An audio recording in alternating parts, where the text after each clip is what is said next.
Assalamualaikum warahmatullahi wabarakatuh.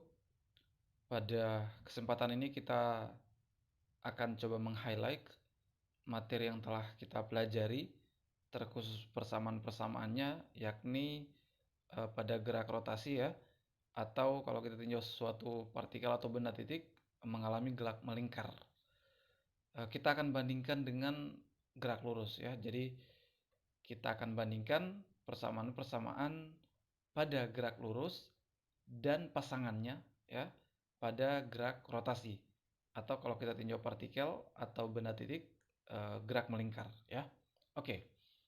Jadi di gerak lurus kita kenal yang namanya besaran posisi ya kan, S, dan perubahan posisi itu yang namanya perpindahan. Nah, posisi pada gerak lurus. Pasangannya pada gerak rotasi atau pada gerak melingkar kalau kita tinjau partikel ya, itu adalah sudut ya. Jadi pasangannya adalah sudut. Oke. Kemudian pada gerak lurus kita kenal yang namanya kecepatan linear. Pasangannya pada gerak rotasi adalah kecepatan sudut omega ya. Jadi ini omega.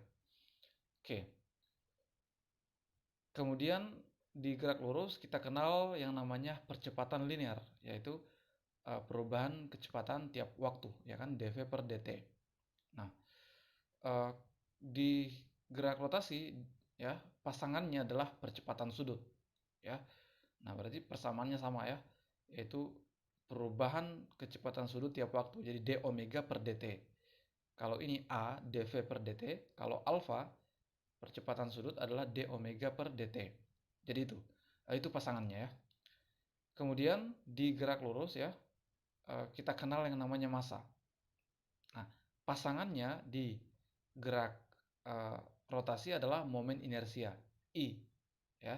Persamaannya kalau partikel adalah mr kuadrat. Oke. Kemudian di gerak lurus juga kita mengenal namanya hukum kedua Newton, F sama dengan m kali A. Seperti itu kan? Jadi ada gaya di situ, m kali A, massa kali percepatan linear. Nah, kalau pada gerak rotasi ya, gaya ya pasangannya adalah torsi, momen gaya ya. Jadi pasangannya adalah momen gaya. Oke. Maka kalau kita tuliskan persamaannya secara singkat, bahwa karena di sini M pasangannya adalah I, maka kita ganti. M di sini jadi I, kemudian A pasangannya adalah alfa, maka kita ganti jadi alfa. Jadi Fm kali A kalau di gerak rotasi, torsi sama dengan I kali alfa, momen inersia kali percepatan sudut. Dari mana persamaan ini? Kita pernah buktikannya, silahkan kalian simak. Ini secara cepat saja seperti itu. Oke. Kemudian di gerak lurus juga kita kenal yang namanya momentum linear.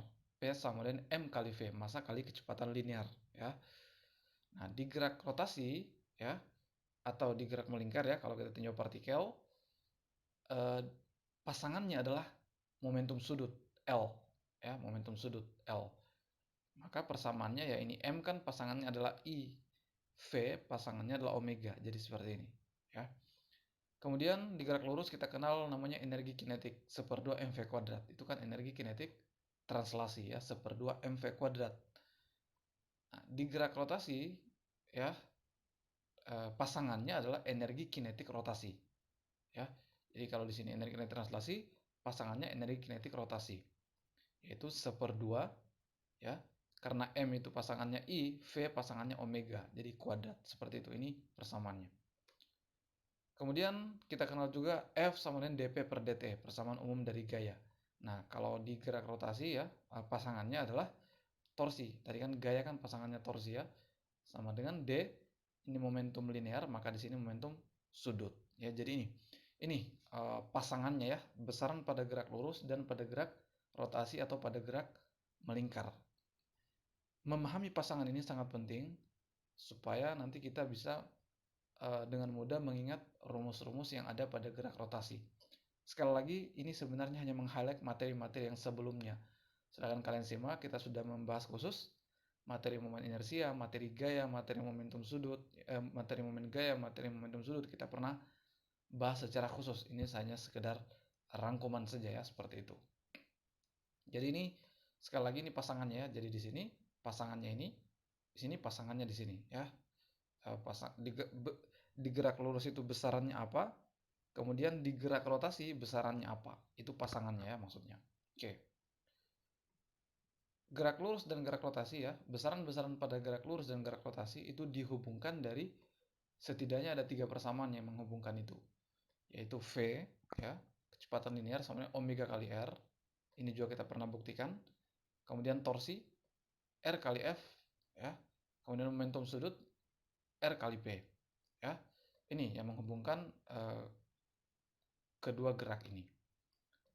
Tentu ini sudut yang terbentuk tegak lurus ya, antara omega dan R dan F, R dan P ini tegak lurus, jadi 90 derajat ya. Karena di situ ada sin theta kan aslinya gitu. Oke, ini yang harus kita pahami. Jadi itu sekali lagi ini sangat penting.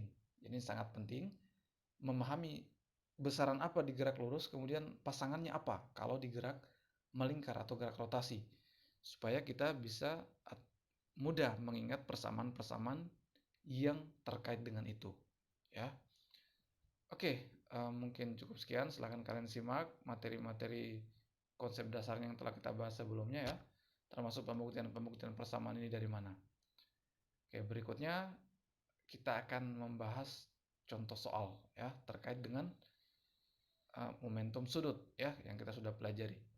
Nah, tentu setelah ini masih ada materi berikutnya lagi, yaitu gerak menggelinding ya, gerak menggelinding. Nah, setelah gerak menggelinding maka materi rotasi benda tegar itu selesai. Kita masuk ke materi berikutnya ya. Oke, mungkin cukup sekian.